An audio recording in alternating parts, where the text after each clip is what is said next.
Vamos a continuar con la sesión de la semana pasada. Hemos estado viendo nosotros una modalidad del derecho de propiedad, la propiedad exclusiva y propiedad común. Vamos a, antes de ver el tema de la adquisición de la propiedad, repasar algunos conceptos que son importantes. Por ejemplo, hemos escuchado nosotros hablar de propiedad y de dominio. Entonces, ¿pero son sinónimos? ¿Hay diferencias entre el dominio y la propiedad? O el término condominio, que muchas veces también utilizamos para designar a las edificaciones que están sometidas al régimen de propiedad exclusiva y propiedad horizontal. En realidad, doctrinariamente, cuando hablamos nosotros de dominio, nos referimos a aquel derecho real que recae sobre una cosa corpórea, sobre un bien que es tangible, que es el objeto propio del derecho real.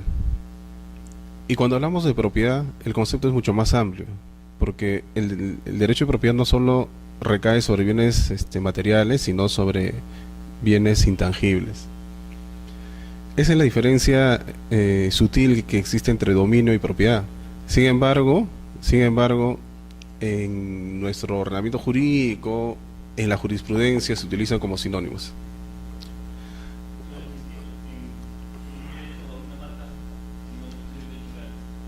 Es un derecho real también, en el aspecto, en el sentido que es patrimonial, sí es un derecho real, pero no está regulado por el libro de los derechos reales del Código Civil, tiene su legislación especial. Ahí hablamos nosotros de un derecho de propiedad, por ejemplo, derecho de propiedad. En cambio, cuando hablamos de dominio, nos referimos solamente a aquellos bienes tangibles, es decir, aquellos que son propios del libro, del Código Civil, que regula los derechos reales. Dominio. Propiedad es, digamos, el género y la especie sería el dominio. Pero en la práctica y comúnmente se utilizan los dos términos. Entonces ya esa diferencia tan sutil en el ejercicio diario, en la aplicación de la norma, se va perdiendo. Bien, hemos visto que el derecho de propiedad es el derecho absoluto, que tiene características propias que lo diferencian de otros derechos reales, y que los atributos que le confiere el titular son aquellos que el ordenamiento jurídico puede reconocer en su totalidad a una persona. Es decir, si una persona frente a una cosa, todos los atributos que el ordenamiento jurídico le puede reconocer a esta persona sobre la cosa son los que está regulado en el derecho de propiedad. No hay otros atributos. De este derecho, podríamos llamarlo principal, sí se van desmembrando y van surgiendo otros derechos reales, donde el titular ya no va a tener todos estos atributos, sino algunos de ellos. Y ahí se derivan, por ejemplo, el derecho de uso, donde el titular solamente va a tener el atributo del uso. En el caso del usufructo, de igual forma, el titular tendrá el derecho del uso y el disfrute. Y la disposición es una característica propia del derecho de propiedad. Cuando hablamos de disposición nos estamos refiriendo a la enajenación, al desprendimiento de la cosa que el titular realiza, que el propietario realiza, y solamente el propietario puede realizar ese atributo. Un poseedor, un usufructuario no puede disponer de un bien. Entonces, normalmente cuando hablamos de disposición nos referimos a las enajenaciones, transferencia de dominio y a los gravámenes también. Tratándose de bienes inmuebles, la hipoteca; tratándose de bienes muebles, la garantía mobiliaria. Esos son los atributos característicos del derecho de propiedad. Y la reivindicación como una característica que consideran algunos que es propio de todos los derechos reales. Pero en el caso del derecho de propiedad, el titular que pierde la posesión puede recuperarla, ¿no?, a través de este atributo. Y ahí viene el carácter persecutorio que tienen el derecho de propiedad como un derecho real, que no importa quién tenga el bien, mientras sea el titular del derecho, puede recuperar la posesión de ese bien. Y hablando de la reivindicación, la acción reivindicatoria que se le reconoce al propietario es una acción en principio imprescriptible. Es decir, yo soy propietario y el hecho de no usar el bien no implica que voy a perder el dominio. Por el simple no uso no pierdo el dominio. Por lo tanto, yo puedo recuperar en cualquier momento la posesión.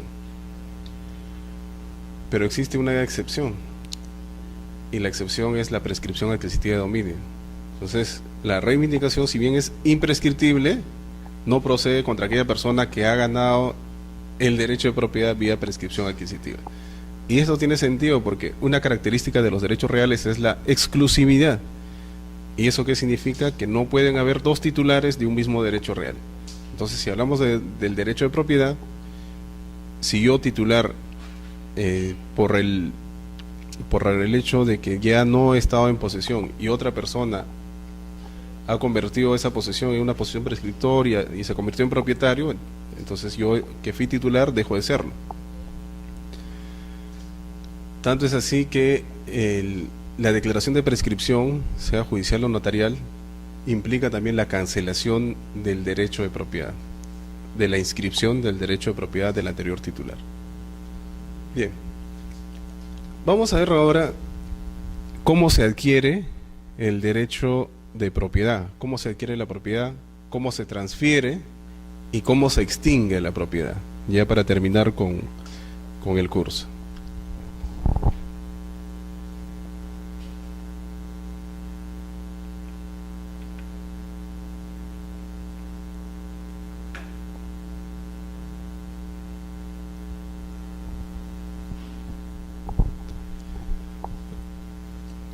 Cuando nosotros hablamos de adquisición de la propiedad, vamos a diferenciar dos grandes grupos de formas como se adquiere el derecho de propiedad.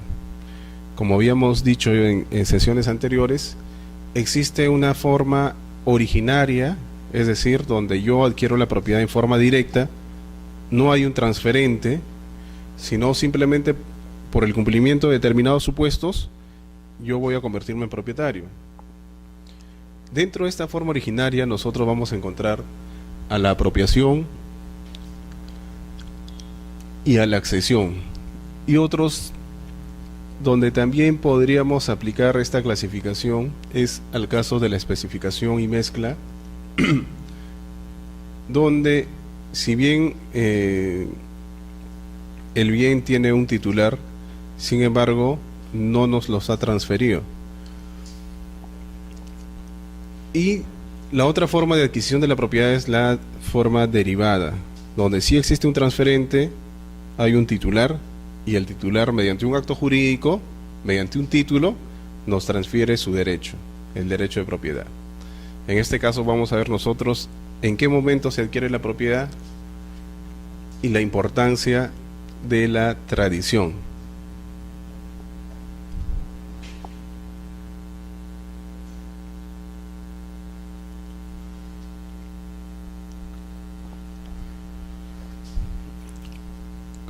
En cuanto a la adquisición originaria, nosotros vamos a encontrar a la apropiación, la especificación mezcla, la accesión y la prescripción adquisitiva como modalidades de la adquisición originaria, es decir, donde nuestro derecho no va a derivar de otro titular.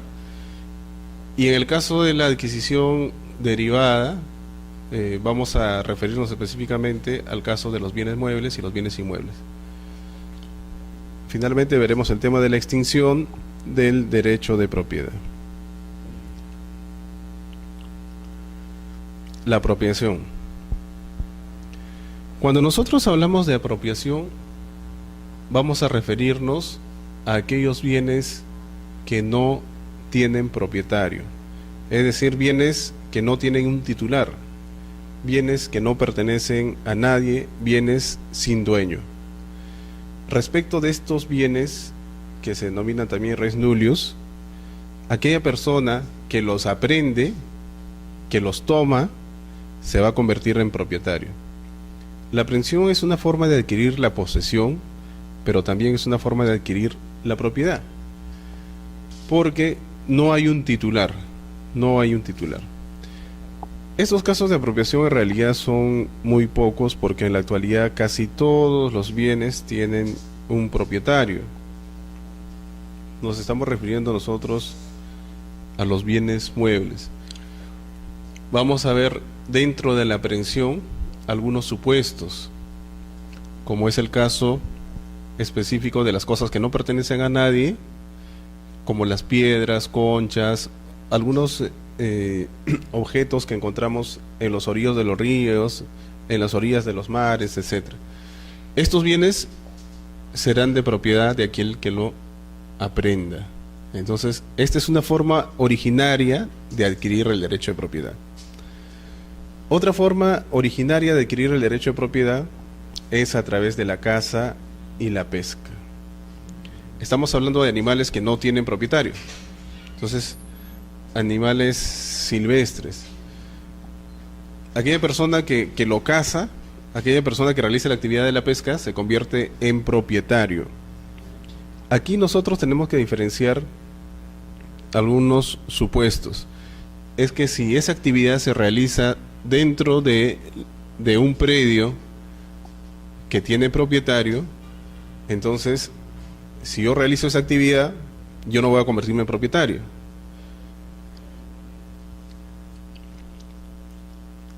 En ese caso, inclusive, la persona que ha realizado esta actividad tiene, en el caso se produzcan perjuicios, la obligación de indemnizar.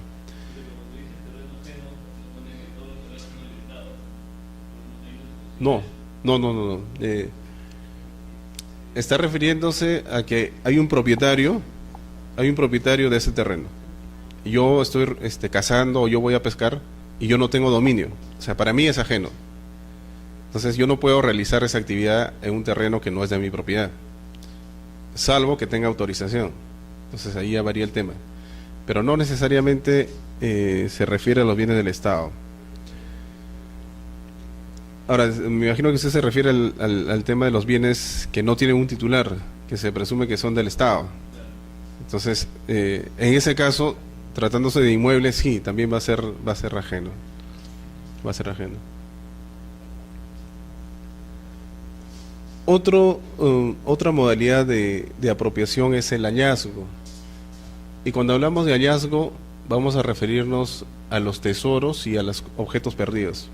En el caso de los tesoros, estamos hablando de algunos metales antiguos que han sido extraviados, pero que no deben constituir un patrimonio de la nación, porque si hablamos ya de bienes que son patrimonio cultural, ya no se aplica la norma. Hay normas especiales que van a... Porque en principio la regla general es que el Estado es propietario de todo el patrimonio, ¿no? Así lo señala la Constitución.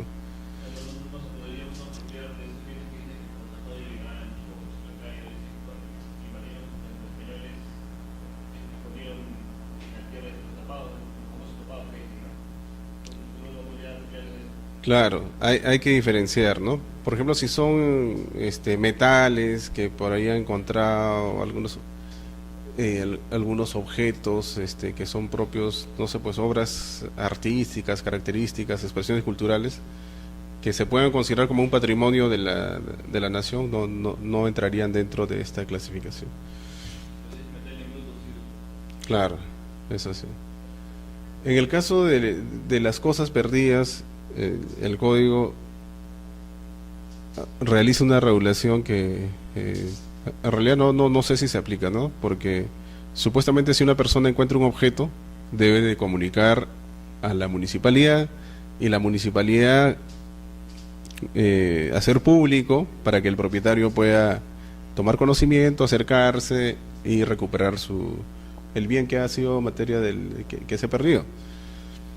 Sin embargo, no sé si se cumple, ¿no? En realidad son situaciones en las cuales, si nosotros le preguntamos a las personas qué hace cuando encuentra algo, la mayoría dirá, pues no, Veo si alguien es el propietario y me bloquea. Pero bueno, la norma está señalada en el código. Bien, estos son supuestos de apropiación. En el caso de la especificación, que es otra modalidad de adquisición de la propiedad, nosotros vamos a encontrar a una persona que va a ser el artífice, que va a elaborar un producto utilizando un bien, una materia que que no es de su propiedad, una materia prima que no es de su propiedad. Por ejemplo, un artesano que va a realizar algún telar o va a confeccionar un producto y utiliza para ello la materia prima que no es de su propiedad. Entonces, en este supuesto, el código señala que la propiedad del objeto elaborado con materia prima que no es de su propiedad va a ser del artífice, o sea, de la persona que ha elaborado. Pero como presupuesto es que debe existir buena fe de su parte. Es decir, que por algún motivo creía que ese objeto la materia prima era de su propiedad y elaboró el producto. Porque si ha actuado sabiendo que no era de su propiedad, ha actuado de mala fe, entonces ya no se aplica este supuesto. Inclusive ya encuadraría dentro de un tipo penal, ¿no? El hecho de utilizar un bien ajeno. Así es. Sí. Y eso es por el principio de que nadie puede enriquecerse a costas de otro, ¿no? Sin una causa. Entonces, la contraprestación, el pago siempre tiene que darse. Aquí prima el trabajo sobre el derecho de propiedad. El trabajo es del artífice, el derecho de propiedad es del titular de la materia prima. Entonces el legislador, ante estos dos intereses, ha optado por el trabajo. Prima el trabajo antes que la propiedad. Otro supuesto de adquisición originaria vamos a atenderlo nosotros en el caso de la mezcla. En la mezcla van a utilizarse dos bienes que son de propietarios distintos para elaborar un nuevo producto. Entonces, una persona utiliza un bien que es propio y utiliza también parcialmente un bien que no es de su propiedad. En ese caso, se va a configurar un supuesto de copropiedad.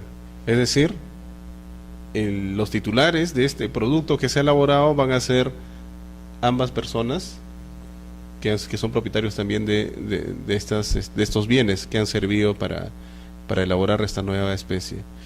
Pero el requisito es que no puedan ser separados, es decir, que se elabore un nuevo producto y que no pueda más adelante regresar al estado anterior, porque si se regresa al estado anterior y no ha sufrido alteración, ya no tendría sentido los efectos de la copropiedad.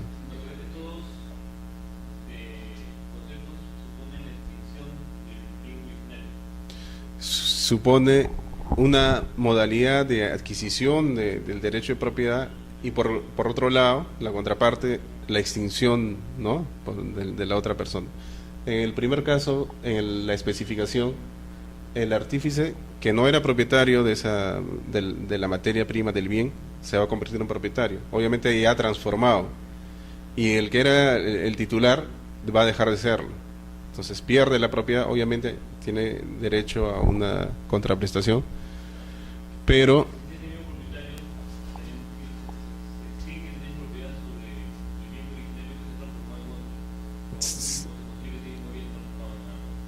si es una persona que sobre la materia prima que es de su dominio elabora un producto, claro, ahí no hay en estricto una nueva adquisición, sino simplemente ha habido una variación del bien, ¿no? porque lo ha añadido determinada característica, había una transformación, pero su derecho se mantiene, su derecho de propiedad. El bien sí, obviamente ha sufrido modificaciones, ha sido alterado.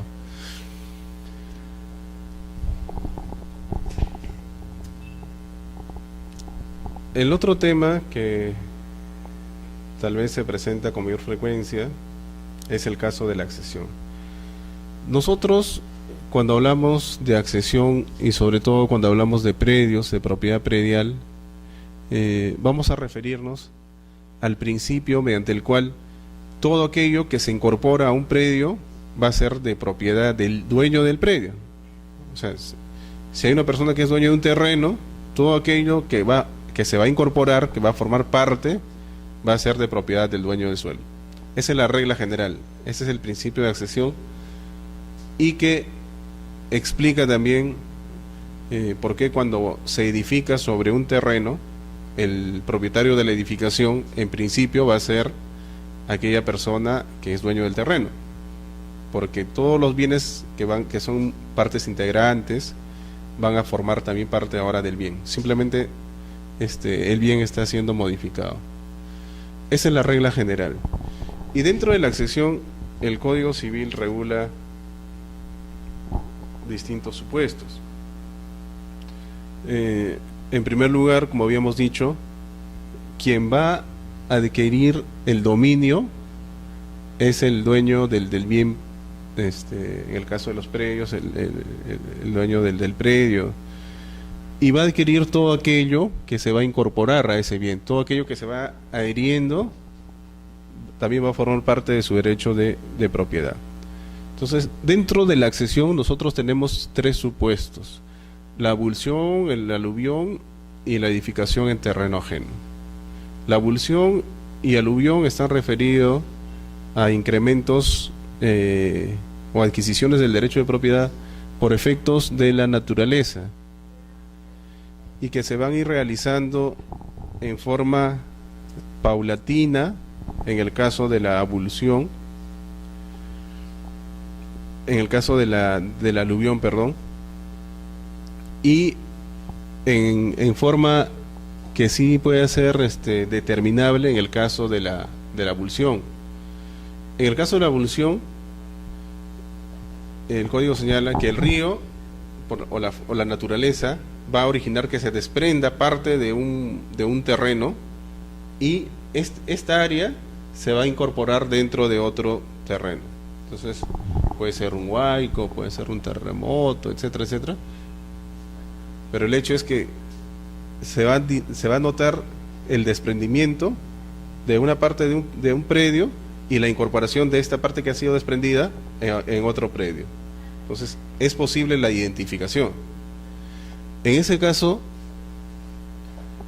va a ser propietario del predio o de esta área que ha sido desprendida.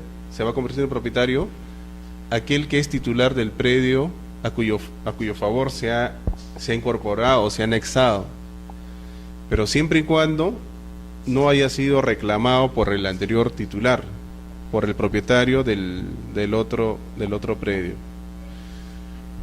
Porque si el derecho no se pierde de inmediato, hay un plazo que me parece que es 2 años, mediante el cual el propietario del predio que ha sufrido este desprendimiento, esta desmembración, puede recuperar su derecho o puede exigir el pago por el valor que tiene esa área. En el caso del aluvión, el efecto va a ser el mismo en el sentido de que hay un predio que va a incrementar su área, pero ese incremento no se realiza de manera brusca en un acto y que puede determinarse, sino se realiza en forma paulatina, en el tiempo, porque el río va desprendiendo algunas sedimentaciones de tierra, de terreno, y eso se va a ir incorporando en otro predio. En ambos casos estamos nosotros ante supuestos donde la adquisición no se hace o no es producto de un de un acto jurídico, de una transferencia, sino es una forma originaria.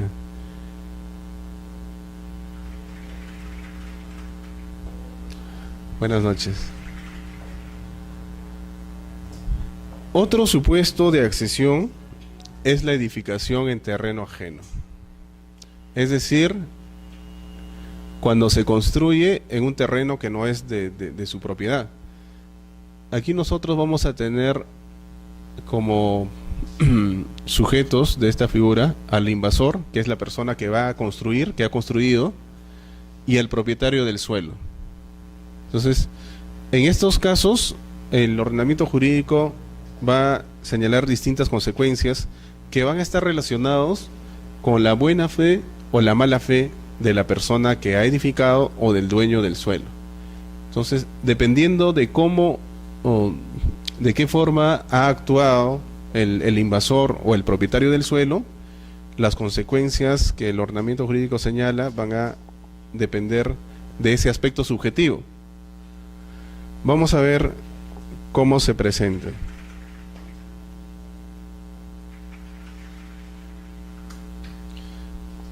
A ver si es que se puede distinguir ahí. En primer lugar, vamos a ver cuando el invasor actúa de buena fe. El invasor posiblemente se confundió, creía que era su terreno, de repente no estaban puestos los hitos, pero él actúa de buena fe, con la creencia de que está construyendo en su terreno, o que está autorizado para edificar, que esa es su propiedad. Sin embargo, construye en un terreno ajeno, En este caso, el dueño del suelo es quien va a elegir entre dos posibilidades. En primer lugar, puede quedarse con lo edificado, o sea, puede quedarse con la edificación, en cuyo caso va a pagar el valor, porque de todos modos tiene que pagar por el mismo principio que habíamos visto hace un momento, que nadie puede enriquecerse a costas del patrimonio de otra persona. Entonces se queda con la edificación y paga el valor de esa edificación. Ahora, ese valor de la edificación, dice el código, va a ser el promedio entre el costo y el valor actual de la obra. Cuando hablamos de costo nos estamos refiriendo a aquello, digamos, cuál ha sido el costo en términos económicos sin ganancia, el costo real de todos los materiales que se han utilizado, de la mano de obra, para efectos de la edificación. Ese valor se promedia con el valor actual de la obra. Pero el dueño del suelo también puede elegir por obligar al invasor a que le pague el valor del terreno. Entonces, estamos en el caso en que quien invade, quien construye, ha actuado de buena fe. Como ha actuado de buena fe, el dueño del suelo tiene la opción entre quedarse con la edificación o obligarle a que le pague el valor del terreno. Si le obliga a que le pague el valor del terreno, entonces el valor de ese terreno va a ser el valor comercial actual. La otra posibilidad, que ha actuado de mala fe el propietario del suelo. Podría ser que ha movido los hitos para inducir en error al constructor, y la persona construido, creyendo que estaba actuando, o creía que era su propiedad, pero en realidad el dueño del suelo ha actuado de mala fe. En ese caso, las consecuencias son similares, pero quien elige entre una y otra, en este caso va a ser el dueño, el invasor de buena fe. El invasor de buena fe es quien va a elegir, en primer lugar, como ha construido en terreno ajeno, puede elegir quedarse con el terreno. Si se queda con el terreno, de todos modos tiene que pagar el valor al dueño de ese terreno. En ese caso, el valor va a ser el valor comercial que el que va a tener que pagar. Pero el invasor también puede optar por obligar a que se le pague el valor de la edificación. Ha construido en un área que no era de su propiedad porque le han inducido a error, ha actuado de mala fe el dueño del terreno, pero a él no le interesa la construcción en esa ubicación. Por lo tanto, puede exigirle que se le pague el valor de lo edificado. En ese caso el valor va a ser el valor actual. Entonces hemos visto ya dos supuestos. En primer lugar, el invasor actúa de buena fe y el dueño del suelo también actúa de buena fe. En ese caso, este dueño del suelo es quien elige entre una y otra consecuencia. El otro supuesto es cuando el dueño del terreno actúa de mala fe y el invasor actúa de buena fe. En este caso, quien va a elegir va a ser el que ha actuado de buena fe. Entonces, quien elige es el que ha construido, el invasor. La otra posibilidad es cuando el invasor ha actuado de mala fe. Si el invasor actúa de mala fe, en ese caso, el dueño del suelo es quien tiene la opción de elegir entre una y otra consecuencia. ¿Y cuáles son esas consecuencias? En primer lugar, si la edificación le causa un perjuicio, si de repente esta persona quería construir un hotel, pero el invasor ha construido una vivienda normal, entonces esa edificación ya no le interesa. Por lo tanto, puede solicitar que se demuela, puede pedir la demolición. En este caso sí, la demolición, quien va a asumir el costo de esa demolición es la persona que ha invadido y que ha actuado de mala fe. Y adicionalmente puede pedir también la indemnización. Y la otra posibilidad es, si le interesa la edificación que ha construido el invasor, puede elegir en quedarse con esa edificación, pero sin pagar nada a cambio. Es una especie de castigo porque el invasor ha actuado de mala fe. ¿Hasta ahí quedó claro las consecuencias? Entonces todo va a depender del aspecto subjetivo, de si han actuado de buena fe o mala fe en determinados supuestos.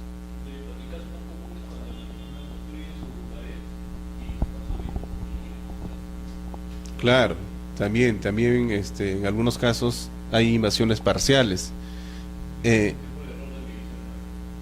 Claro, podríamos entenderlo y que ha actuado de buena fe. En ese caso también puede solicitarse que se le reintegre el valor del terreno, ¿no? La parte que ha invadido. Muy bien. Entonces, aquí también nosotros estamos aplicando las reglas de la accesión para efectos de establecer cómo se adquiere la propiedad en forma originaria. El otro supuesto que ya hemos visto ya en las sesiones anteriores es el caso de la prescripción adquisitiva de dominio. La prescripción adquisitiva de dominio también es una forma originaria, porque no nos lo transfiere, de adquirir la propiedad de un bien, sea un bien mueble o un bien inmueble, y se va a sustentar en la posesión con determinadas características. Pero decíamos que en la realidad la prescripción adquisitiva no solamente se sustenta en la posesión, sino en la propiedad misma. Es decir, la posesión no solo se utiliza para convertir al poseedor en propietario, sino como un medio de prueba del derecho de propiedad. Personas que son propietarios, pero que no cuentan con el título que acredite ese derecho, utilizan también esta vía para efectos de obtener ese título, ese reconocimiento. Entonces, en la actualidad, la prescripción se convierte en una forma originaria de adquirir la propiedad, tanto para el poseedor o para aquella persona que es propietario pero que no cuenta con su título.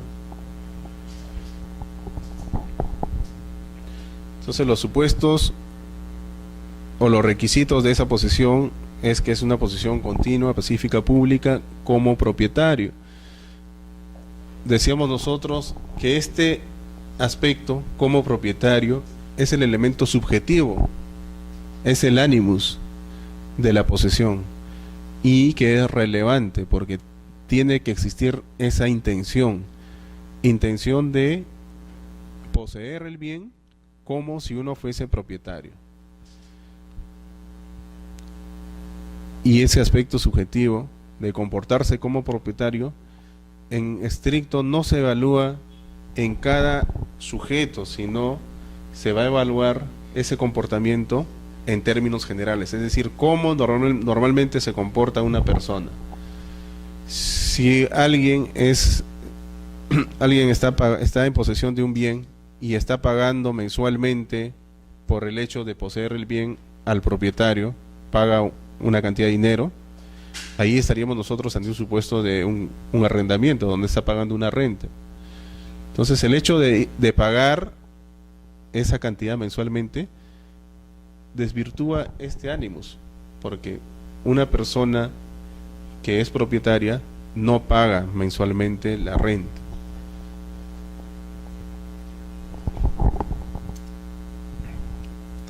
Hemos visto los tipos de prescripción.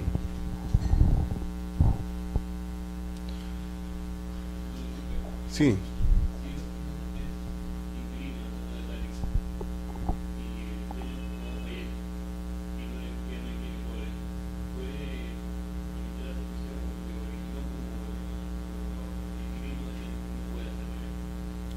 Una persona que celebra un contrato es arrendatario, está cumpliendo con con las prestaciones, pero de un momento a otro, porque fallece el arrendador, o puede ser porque simplemente ya deja de pagar.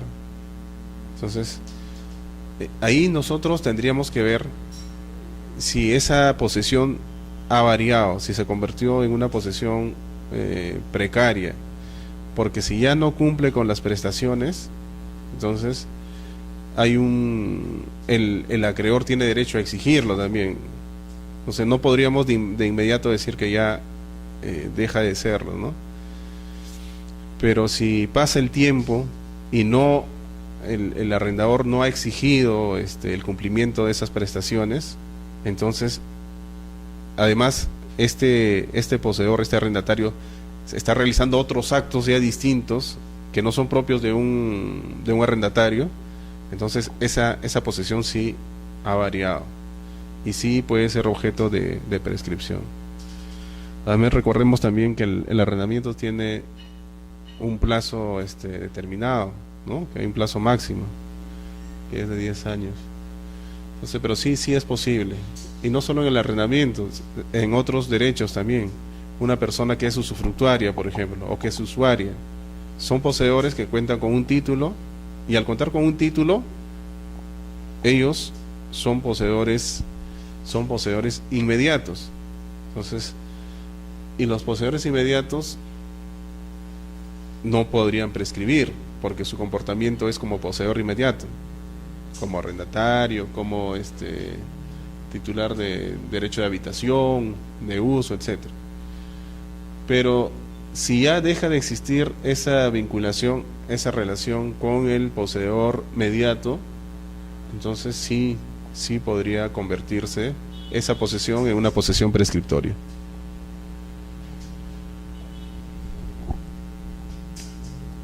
Vamos a ver el tema de la transferencia del derecho de propiedad. Hasta ahora, todos los supuestos han implicado que una persona adquiere la propiedad no porque se le ha transferido, sino por determinados supuestos. Porque yo he estado en posesión, o porque la naturaleza ha incrementado mi bien, o porque otra persona ha invadido y ha construido sobre mi predio, y por lo tanto, si he actuado de buena fe, yo puedo quedarme con lo edificado. Son distintos supuestos, pero donde no hay otro titular, no hay una persona que tiene el derecho de propiedad y me transfiere. Por eso se denominan adquisiciones originarias de la propiedad. Ahora vamos a ver las adquisiciones derivadas. Cuando hablamos de adquisiciones derivadas, vamos a hablar de dos sujetos.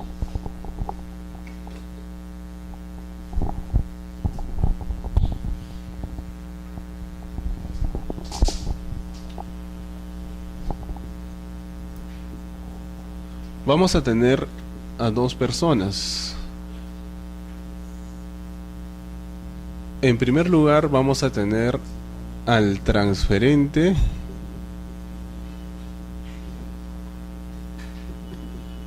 y en segundo lugar al adquirente.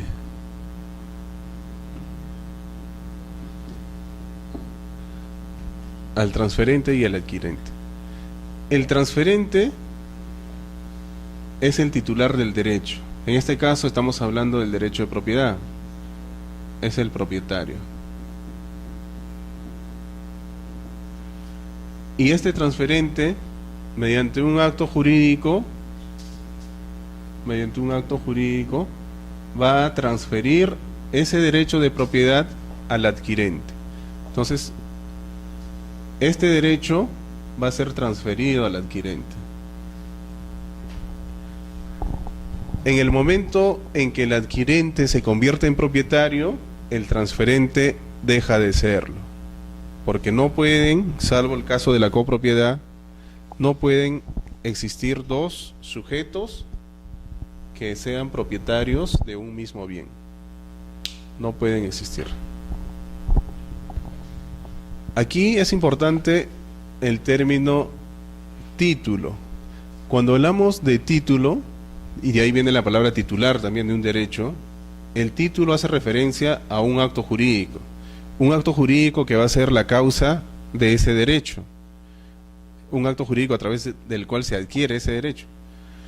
Pero título también, en sentido formal, se entiende al documento donde consta ese acto jurídico. Entonces, en sentido material es el acto jurídico, en sentido formal es el documento donde consta ese acto jurídico. Entonces, en la adquisición derivada, el transferente va a perder la propiedad y el adquirente adquiere la propiedad. En nuestro ordenamiento jurídico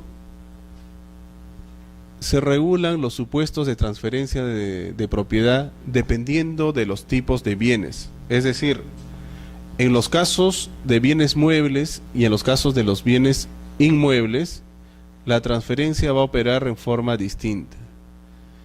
Es importante saber a partir de cuándo se transfiere, a partir de qué momento se transfiere el derecho de propiedad.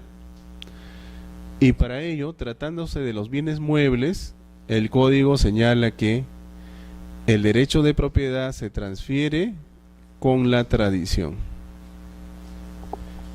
La tradición es la entrega. Entonces, pero no solamente es la tradición, porque la tradición transmite también la posesión. Tratándose de los bienes muebles, va a ser necesario el acto jurídico y la entrega. Es decir, va a ser necesario el título, tratándose de los bienes muebles, va a ser necesario el título, el acto jurídico, y va a ser necesario la forma en que se entrega, se transfiere. Ese modo, en este caso, va a ser la tradición.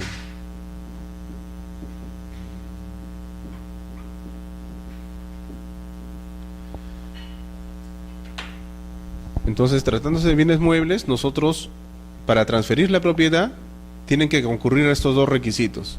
Primero, debemos contar con el título y, en segundo lugar, con la tradición, con la entrega, el título y el modo de adquirir la propiedad.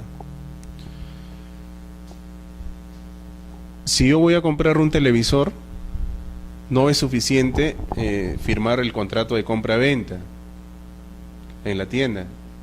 Para convertirme yo en propietario, va a ser necesario que me entreguen el televisor. En el momento en que yo recibo el televisor en mi casa, en ese momento me convierto en propietario. Antes de eso, simplemente tengo un derecho obligacional, pero todavía no soy propietario. El propietario sigue siendo en este caso, el centro comercial donde he adquirido.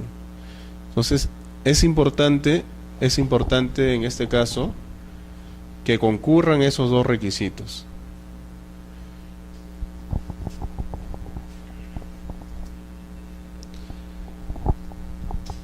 Cuando hablamos de tradición, nosotros vamos a hacer referencia a esa entrega que puede tener que puede ser de distintas clases. Vamos a ver rápidamente las distintas formas de tradición o distintas formas de entrega que reconoce nuestro ordenamiento jurídico. En primer lugar, la tradición real. En la tradición real, como su nombre lo indica, hay una entrega física. Es decir, si yo voy a adquirir el televisor, entonces el televisor me lo van a entregar físicamente, o sea, me lo van a enviar, o yo lo voy a recibir en mi domicilio, etcétera. Ahí estamos hablando de una tradición real, una tradición que se da porque yo entrego el bien al adquirente, el transferente entrega el bien al adquirente. Bien. Lo contrario a la tradición real es la tradición ficta. Y la tradición ficta implica que no va a haber una entrega real, sino otro acto, otro hecho que va a tener las mismas consecuencias. Es decir, que se va a entender o el efecto va a ser el mismo como si yo entregase físicamente el bien. Dentro de la tradición ficta vamos a encontrar estos supuestos: la traditio breve mano, la traditio constituo posesorio, la traditio documental y la tradición simbólica son supuestos de tradición ficta. Son supuestos de tradición ficta. La traditio brevi mano. Cuando hablamos de la traditio brevi mano y la traditio constituo posesorio, nosotros vamos a hablar, en principio, de distintos derechos reales.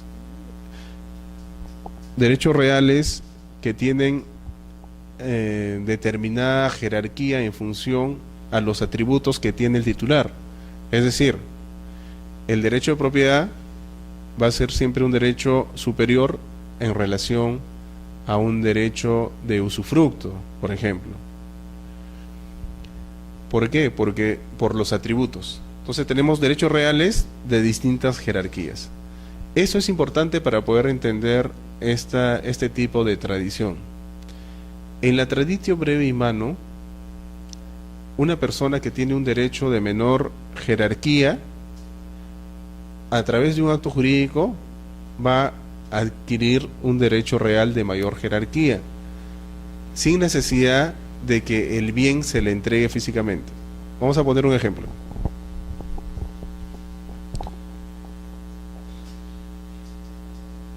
Hay un contrato de arrendamiento que se ha celebrado.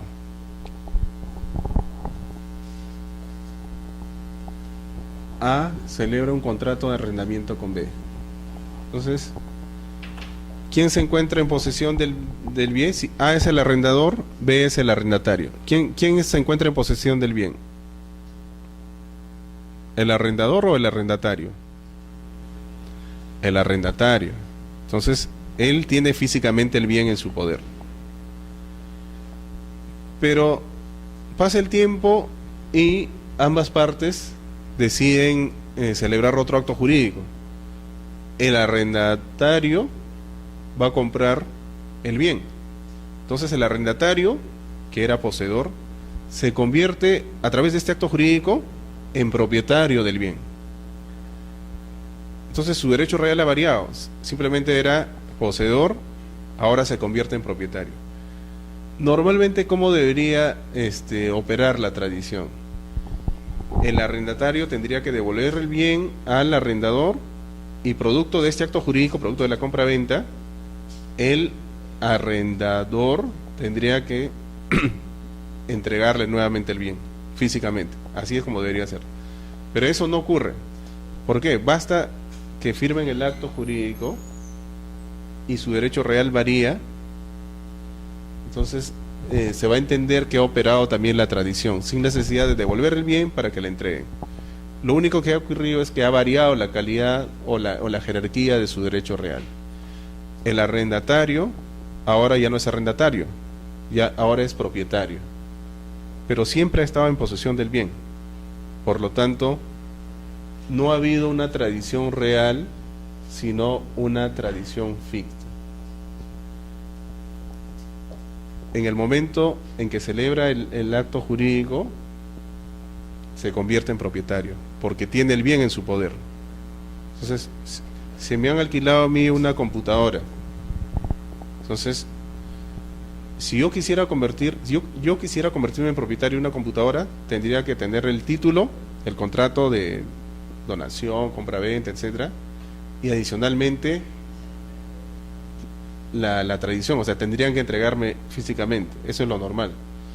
Pero en el ejemplo, yo ya tengo en mi poder el bien, pero en condición de como arrendatario, ¿no? Puede ser un ejemplo. Encontrándome en ese estado, en esa situación, basta que celebre el acto jurídico y ya me convierto en propietario. ¿Por qué? Porque está operando la tradición ficta. Es como si me hubiesen entregado físicamente el bien. ¿Se entendió la traditio breve, Manu? Hablamos de derechos reales de distintas jerarquías. En la traditio constituo posesorio ocurre algo parecido, pero una persona que está en posesión de un bien, ahora no es que su derecho real va a tener una mayor jerarquía, sino a la inversa. Su derecho real va a tener una menor jerarquía. Vamos a poner un ejemplo.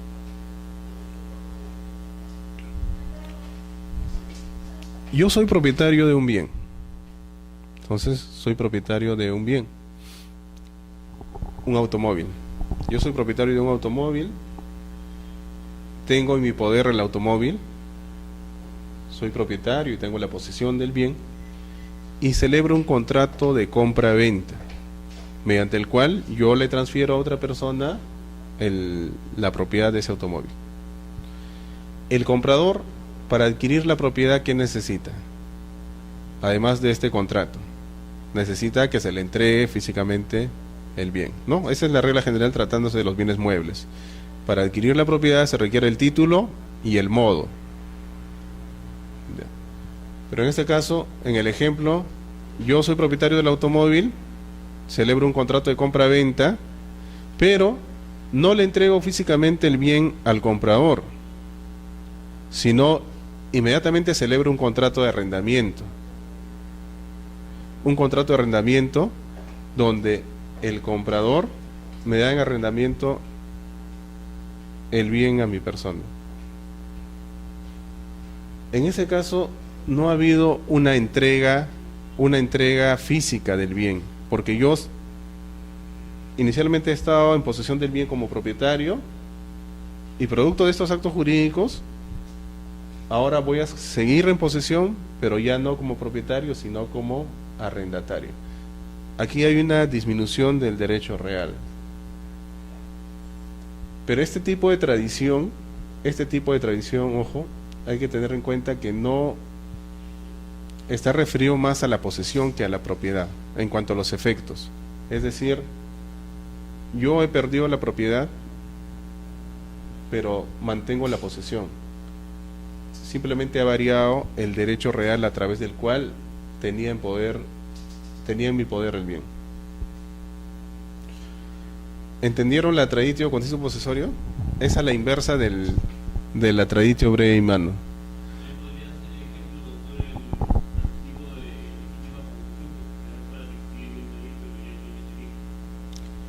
Claro. Sí, en ese caso también en ese caso el padre sigue en posesión del bien. Inicialmente se encontraba en posesión como propietario, pero ahora como usufructuario, ¿no? Ha variado la calidad del derecho real, la jerarquía. Normalmente tendría que haber entregado el bien y luego, producto del usufructo, tendrían que haberle devuelto, pero eso ya no es necesario. En cuanto a la tradición documental, en la tradición documental tampoco va a existir una entrega real, sino simplemente se entregan algunos títulos valores. Hablamos de, sobre todo en los casos de los bienes, de las mercaderías que se encuentran en los almacenes generales de depósito, donde la entrega de los títulos valores, el conocimiento de embarque, la entrega de esos títulos valores va a significar, va a tener el mismo, la misma relevancia que la entrega real de la mercadería. Entonces, no es necesario la entrega física, sino simplemente la entrega de los documentos que representan a esa mercadería. Y en la tradición simbólica, para los casos de transferencia de posesión, la tradición simbólica implica pues la entrega, no una entrega real, sino otros actos que van a representar esa entrega física. Por ejemplo, la entrega de llaves, de algunas partes de un bien, que van a tener la misma implicancia que la entrega física del bien.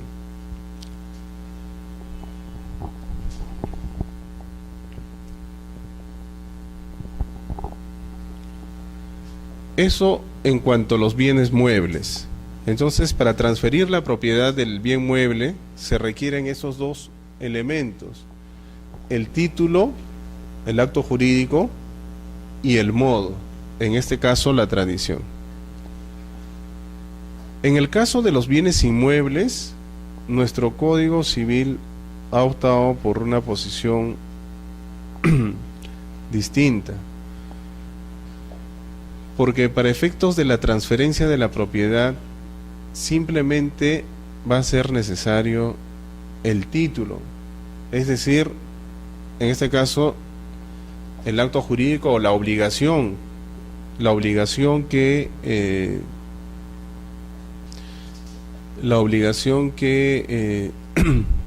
el transferente va a asumir respecto del bien que es materia de la transferencia. Esa simple obligación de transferir el bien transfiere el dominio. Esa simple obligación transfiere la propiedad. Aquí no va a ser necesario la tradición. La tradición servirá para un perfeccionamiento, perfeccionamiento del acto jurídico, del contrato. Pero la tradición no es un elemento que determine la entrega del bien o que convierta en propietario al adquirente. Basta simplemente esa obligación que asume el transferente para poder transferir la propiedad. El Código Civil señala supuestos en los cuales, vinculados con este tema, pueden concurrir distintos acreedores. Es decir, si una persona se obliga a transferir el bien, se obliga varias veces con distintas personas a transferir el bien, ahí se va a configurar el supuesto de una concurrencia de acreedores. Pero si nosotros, como hemos visto, el derecho real es excluyente, ahí hay dos soluciones que vamos a analizarlo. ¿Qué ocurre si una persona vende dos veces un mismo bien? ¿Quién es el adquirente? ¿Quién será el adquirente del bien? ¿Es posible vender dos veces un mismo bien? ¿Jurídicamente es posible? Otra cosa que sea en la realidad. Si yo soy propietario de esta carpeta, yo vendo la carpeta a la doctora. Posteriormente yo podría vender nuevamente esta carpeta, podría transferir la propiedad. Hemos dicho que los derechos reales son excluyentes. Si yo soy propietario de esta carpeta y le transfiero ese derecho a la doctora, ¿quién es el propietario en ese momento? La doctora. Por lo tanto, yo ya no podría transferir la propiedad porque ya no tengo ese derecho. Para transferir un derecho real tengo que ser el titular. Y con la primera transferencia, yo ya dejo de ser el titular, porque ya la transferí. El titular, bueno, la titular es la doctora en el ejemplo. En estricto, entonces, yo no podría celebrar una segunda transferencia de un mismo bien. Sin embargo, en la realidad se presentan esas figuras y el ordenamiento jurídico regula ese tema como una concurrencia de acreedores. Es decir, una persona que se ha obligado, ha celebrado varios actos jurídicos respecto de un mismo bien, a pesar de ya no ser titular. Entonces, en el caso de la concurrencia de acreedores, la solución que da el ordenamiento jurídico es que se va a preferir a aquella persona, en principio, que ha actuado de buena fe. Entonces la regla es que debe haber actuado de buena fe. En segundo lugar, a aquella persona que cuente con un título, es decir, hablamos de un título formal, un documento, y ese título tiene que ser de fecha anterior. ¿Y qué ocurre si hay más de dos personas y todos ellos todos han actuado de buena fe y cuentan con un documento privado de transferencia? Pero si uno de ellos tiene un documento de fecha cierta, entonces va a tener relevancia o va a tener preferencia aquella persona que cuente con el documento de fecha cierta. Y si más de un adquirente de buena fe tiene un documento de fecha cierta, se va a preferir a aquel adquirente que tiene un documento de fecha cierta, pero de fecha más antigua.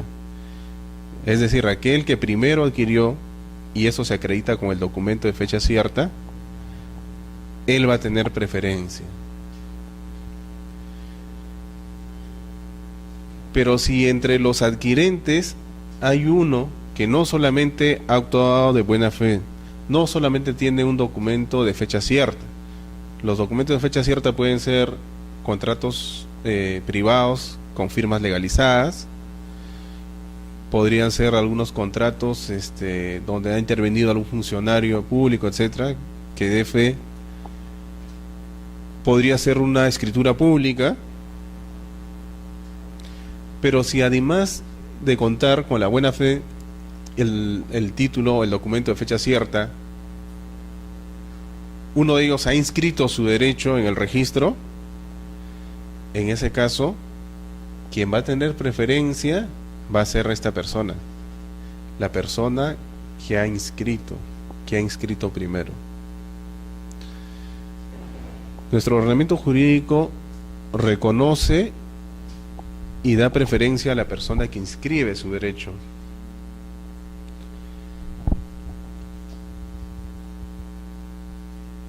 ¿Y por qué? Porque se entiende que esta persona ha actuado diligentemente. Hay una diligencia por proteger su derecho. Desde el momento en que inscribe, así existan otros títulos de fecha cierta anterior, se va a preferir a aquel que inscribió. Si hay 3 compradores y cada uno tiene su escritura pública, hay una escritura pública del 2000, otra del 2005 y otra del 2009. Si quien inscribió es la persona que tiene su escritura pública del 2009 y ha actuado de buena fe, a esta persona se le va a preferir, a pesar de que exista otro adquirente que ha adquirido su derecho en fecha anterior. Porque si aplicamos en estricto las normas de los derechos reales, como le había señalado al principio, el primer adquirente sería el propietario. Y si esto se puede acreditar con un documento de fecha cierta, entonces la persona que tiene la escritura del año 2000, él sería el propietario y debería darle preferencia a esta persona, porque las posteriores transferencias lo ha realizado ya no siendo titular, ya no teniendo el dominio del bien. Sin embargo, la solución que ha adoptado nuestro ordenamiento jurídico es para efectos de facilitar el tráfico jurídico y, sobre todo, para efectos de proteger a aquellas personas que adquieren derechos reales en base a la publicidad que brinda el registro. Entonces, en el tema de la adquisición del derecho de propiedad de los bienes muebles, si bien la simple obligación de enajenar convierte al adquirente en propietario, existen supuestos en los cuales para hacer efectivo ese derecho no basta esa simple obligación de enajenar. Es necesario que ese título cuente con determinadas formalidades. Si tiene fecha cierta, mejor. Si lo inscribes, es mucho mejor. Y en la actualidad existe, bueno, en el proyecto de reforma del Código Civil, en cuanto a la adquisición de los bienes, se está planteando, en primer lugar, por la clasificación de los bienes, ya no entre bienes muebles y bienes inmuebles, sino entre bienes registrables y bienes no registrables. Es decir, bienes que se puedan inscribir en algún registro jurídico y bienes que no puedan ser inscritos en un registro jurídico. Y adicionalmente se está planteando que la adquisición del derecho de propiedad, tratándose de los bienes registrables, es decir, bienes que pueden inscribirse en algún registro, esa adquisición se realice con su inscripción en ese registro. Entonces la inscripción se convierte en un acto constitutivo del derecho, no como es actualmente, donde la transferencia de la propiedad simplemente opera por un acuerdo de voluntades. Entonces, esa es una propuesta que está siendo planteada en nuestro ordenamiento jurídico. Bueno, ¿alguna pregunta sobre estos temas?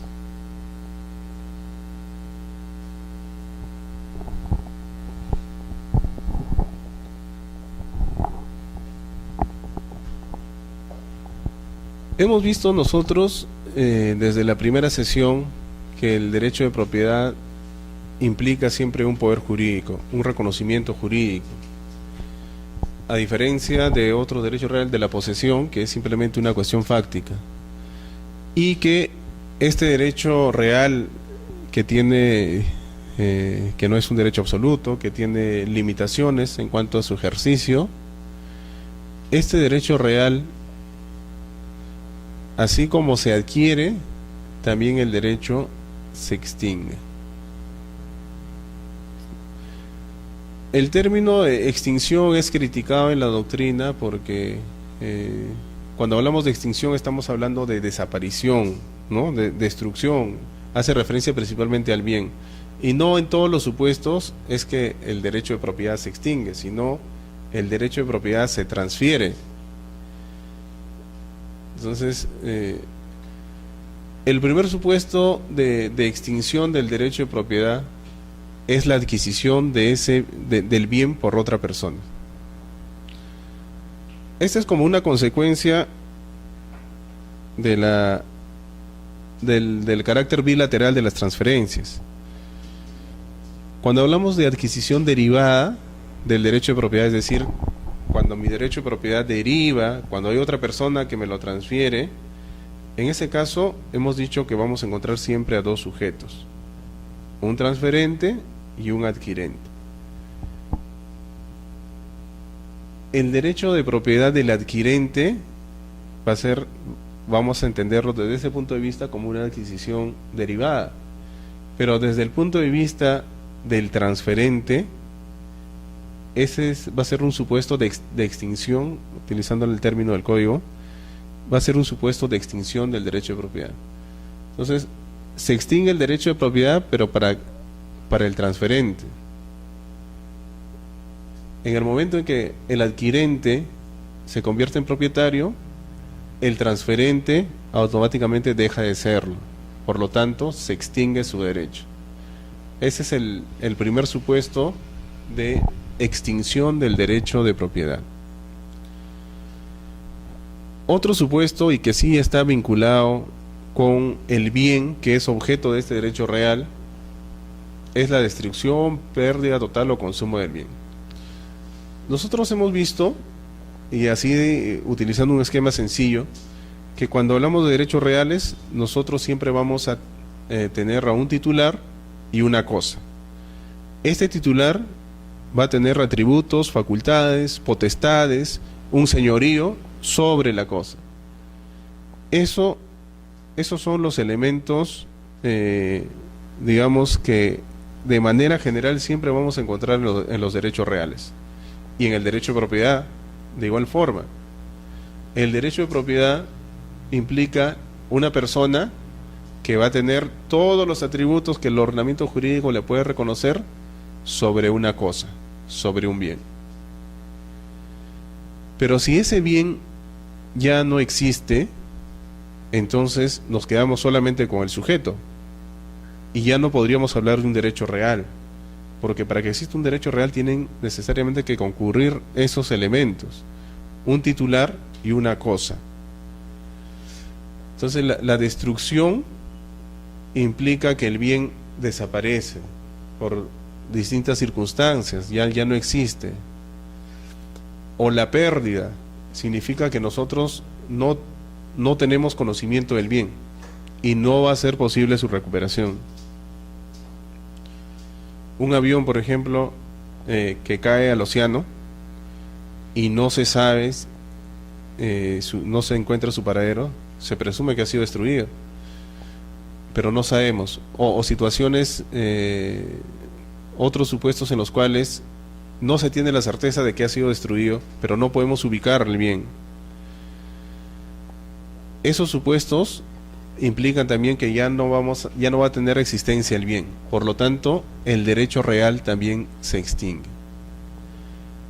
Y el consumo del bien, tratándose de bienes consumibles, el consumo implica también la extinción del bien.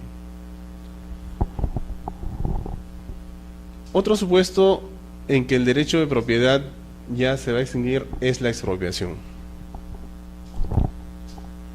La expropiación hemos dicho que es una venta forzosa, una adquisición forzosa, donde el Estado va a adquirir la propiedad no porque yo se la estoy transfiriendo, sino porque me exige que se la transfiera, basado en supuestos del bien común, donde tiene que existir una norma expresa que autorice la expropiación y donde tiene que existir una contraprestación también, un justiprecio.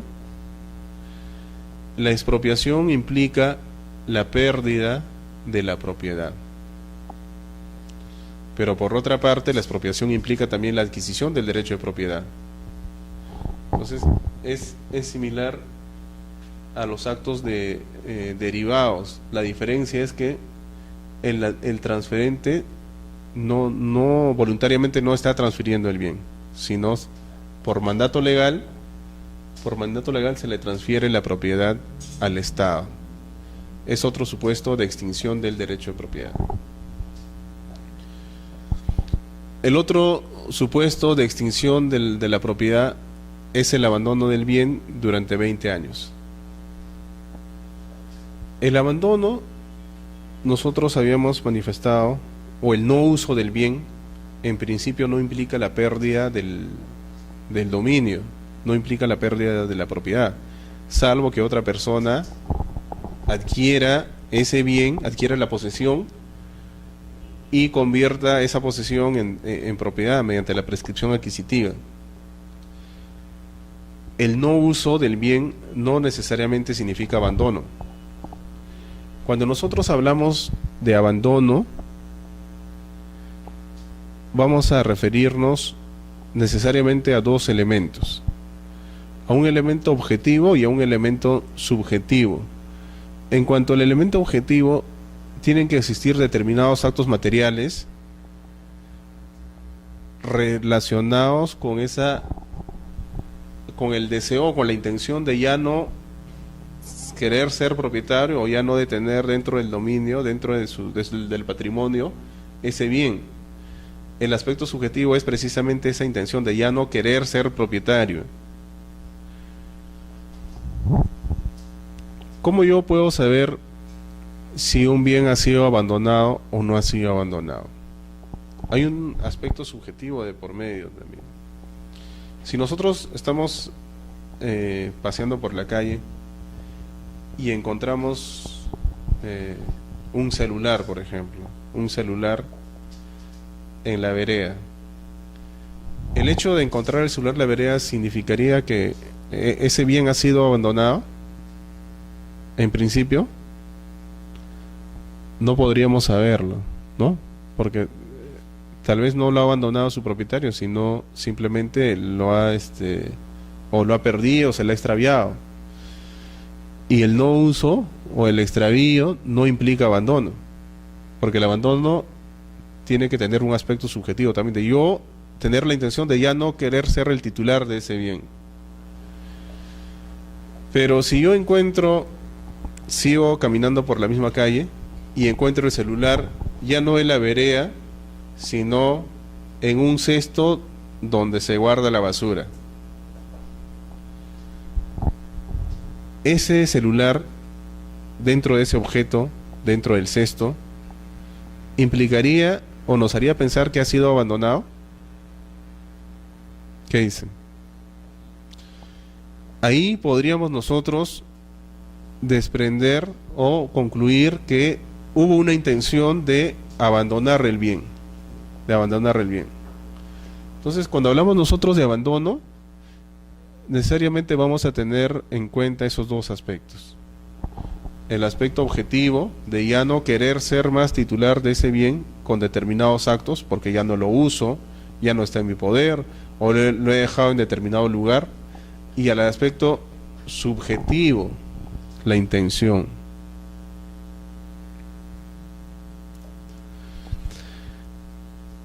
En este caso, tratándose del abandono de los bienes, por 20 años dice que el bien pasa al dominio del Estado,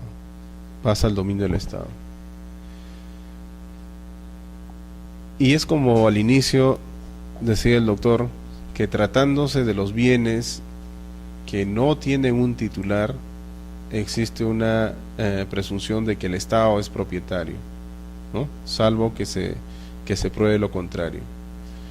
Esa es la regla general. Bueno, esos son los temas. Todavía tenemos un poco de tiempo para hablar de algunos aspectos registrales vinculados con el derecho de propiedad. En cuanto a la transferencia de la propiedad, los actos jurídicos y actos inscribibles que dan origen a la transferencia de la propiedad en principio son la compra-venta, puede ser la permuta, la donación, las adjudicaciones originadas por divisiones y particiones, etcétera, etcétera. En todos estos supuestos, si bien, y como hemos visto nosotros, las transferencias operan, en el caso de los bienes inmuebles, simplemente con el acuerdo de voluntades, con la obligación que surge de ese acuerdo, obligación de transferir. Sin embargo, para efectos de su inscripción, no es suficiente o va a ser necesario que ese acto jurídico, que ese título cuente con determinadas formalidades. Entonces el artículo 2010 del Código Civil señala que para que un título, un acto jurídico, tenga acogida en el registro, este título debe constar en un instrumento público. Entonces, cuando hablamos de instrumentos públicos que dan mérito a su inscripción, en primer lugar vamos a tener a los partes notariales. Los partes notariales, que son traslados de las escrituras públicas. Si yo tengo un contrato privado, este contrato está firmado por un abogado, se va a denominar minuta. Esa minuta lo llevo a la notaría y lo que voy a hacer es incorporar al registro que tiene el notario, al protocolo que tiene el notario, y esa escritura pública va a formar parte de ese registro. Y el notario no va a poder sacarlo, siempre va a permanecer en ese registro. Lo que el notario nos entrega a nosotros es una copia, es un traslado de esa escritura pública, de esa matriz que tiene. Esos traslados que pueden ser testimonios o pueden ser partes notariales. Cuando ese traslado está destinado a presentarlo al registro, se va a denominar parte notarial. Y es ese parte notarial el título, o esa es la formalidad que deben tener los títulos para que puedan inscribirse, tratándose de las adquisiciones derivadas de los bienes inmuebles. Pero no solamente puede ser a través de partes notariales, puede ser también a través de partes o de instrumentos públicos que vienen de sede judicial. Puede ser a través de partes judiciales que se inscriba la transferencia de dominio.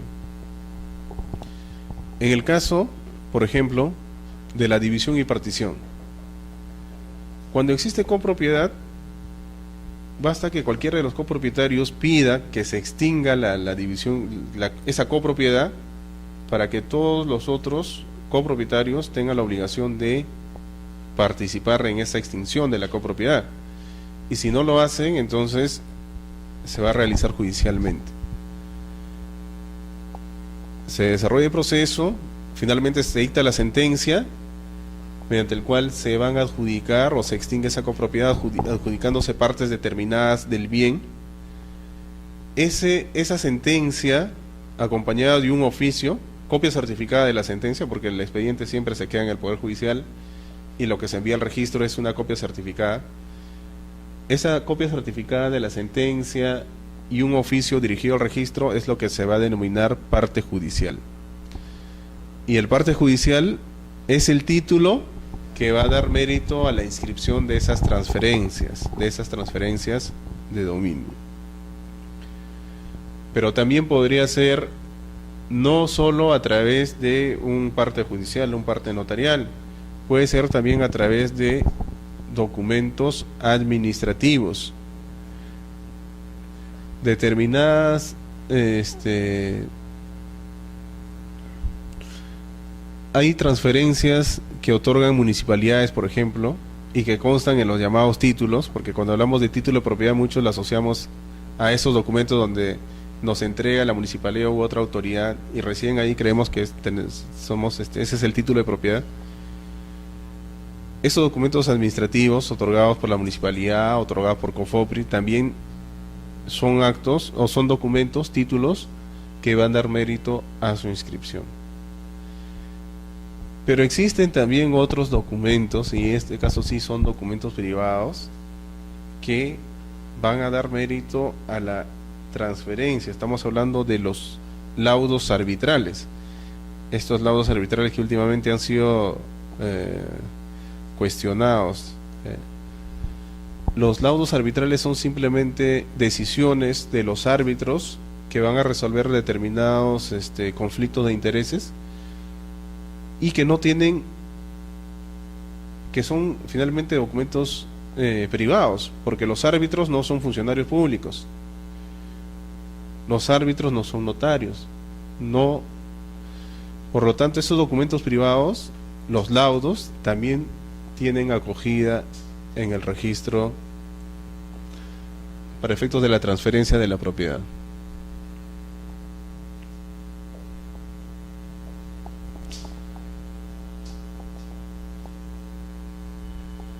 En el caso de los bienes muebles, obviamente no todos los bienes tienen, no todos los bienes muebles se inscriben en el registro.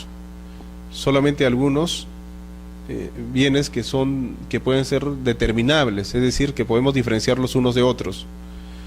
No existe en la actualidad un registro, por ejemplo, para las carpetas, para otros bienes fungibles que pueden ser reemplazados unos por otros. Solamente aquellos bienes individualizables tienen acogida en el registro. Y respecto a estos bienes, la transferencia también se va a realizar presentando la documentación respectiva, en el caso, por ejemplo, de los vehículos, las actas de transferencia, y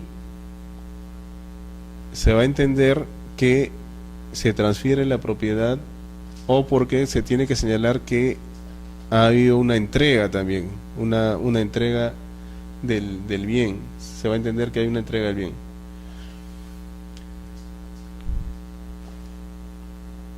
Esos son los supuestos que podríamos nosotros encontrar o que estarían relacionados con la transferencia de la propiedad.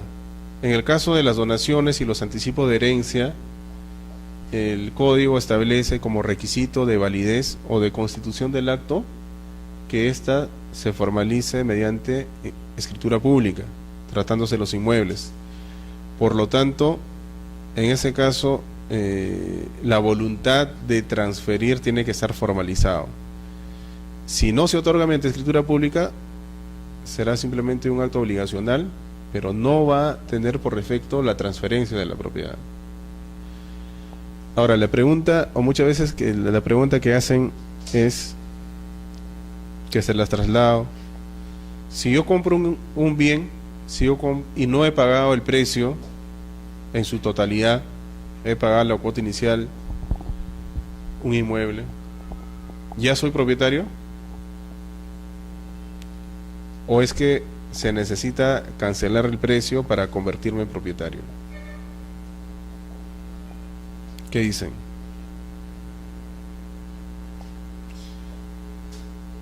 ¿Qué dice, doctor?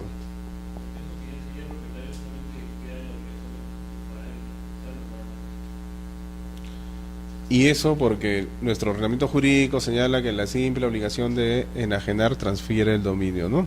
Salvo que se hubiese establecido algún pacto distinto, como el pacto de reserva de dominio, donde va a ser necesario la cancelación del precio para efectos de la transferencia. Bien. ¿Alguna pregunta sobre el tema?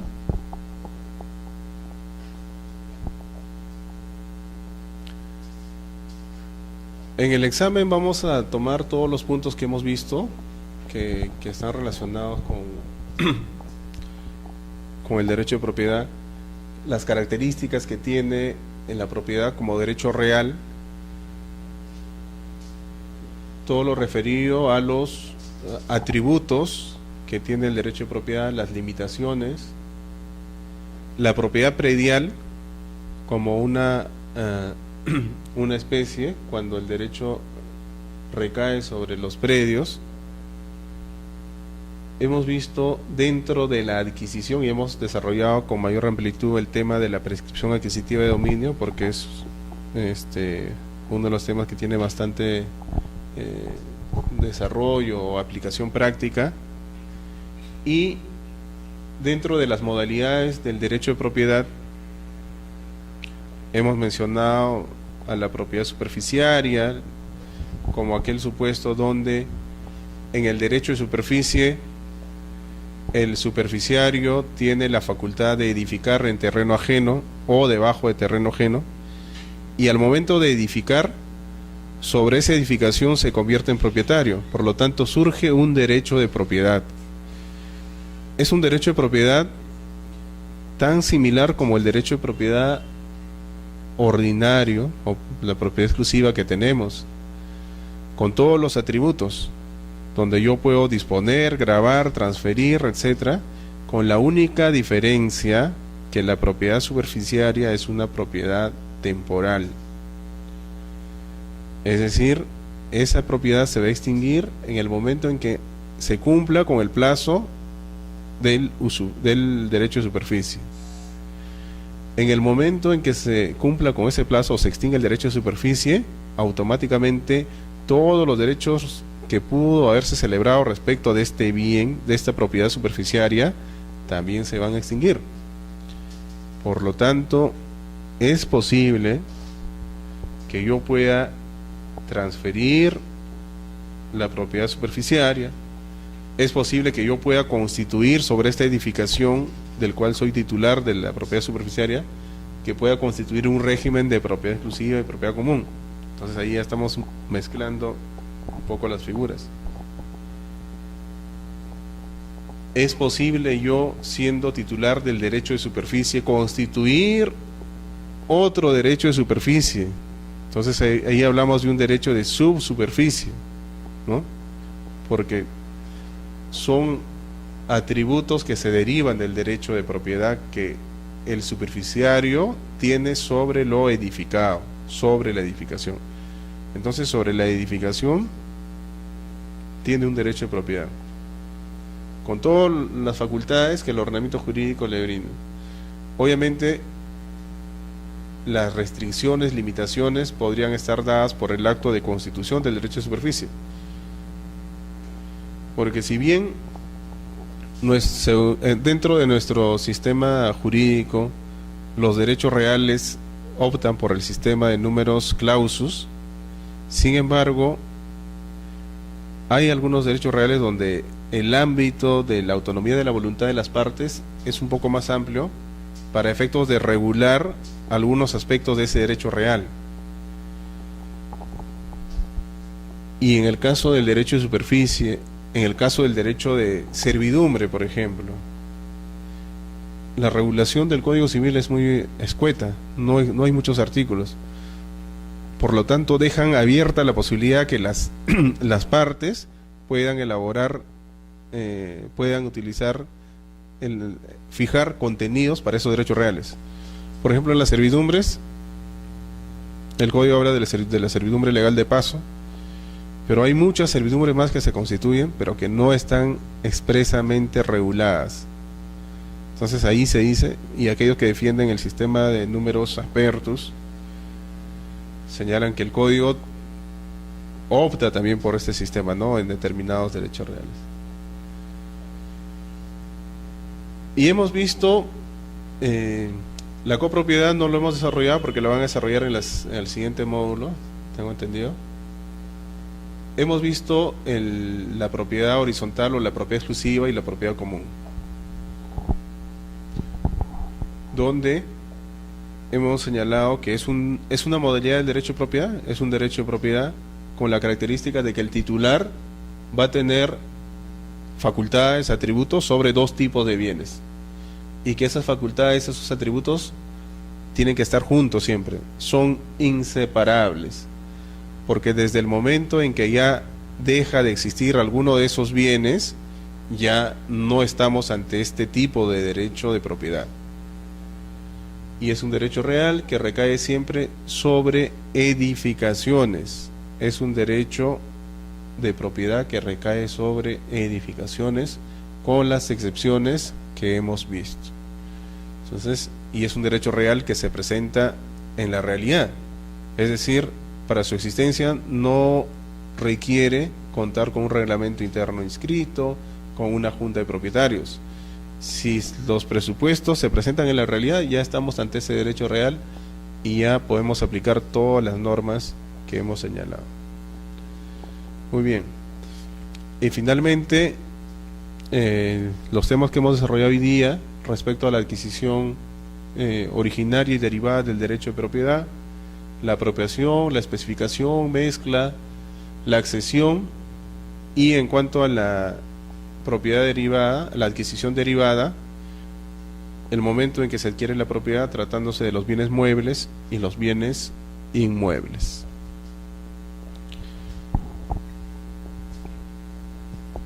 ¿Alguna pregunta que tuviesen?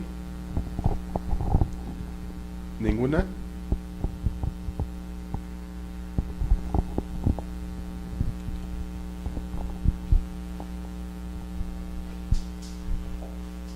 ¿Algún tema sobre el derecho de propiedad que quisieran que en estos pocos minutos que quedan, que se explique?